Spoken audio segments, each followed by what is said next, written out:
যেই ব্যক্তি এই 8 হরফের উপর আলহামদুলিল্লাহ আলহামদুলিল্লাহর উপর যে আমল করবে রে বাজান, আল্লাহ তাআলা আলহামদুলিল্লাহর 8 হরফের বরকতে জান্নাতের 8 দরজার মালিক বানায় দিবে। আর জোরে কর। এ তরুণ যুবক বন্ধু, আজকে তাফসীর থেকে যদি আপনি আমি কিচ্ছু না শিখি, এই আলহামদুলিল্লাহর উপর আমলটা শিখে যাই, অনেক কিছু রে বাজার।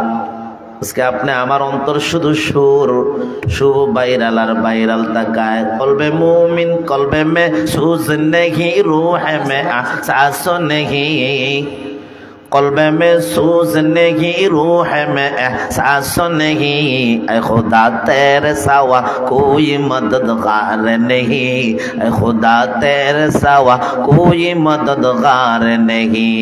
कल्बे में सूज नहीं, रूह में एहसास नहीं, ऐ खुदा तेरे सिवा कोई मददगार नहीं, ऐ खुदा तेरे सिवा कोई मददगार नहीं। ज़रा कौन अल्लाह আকবার।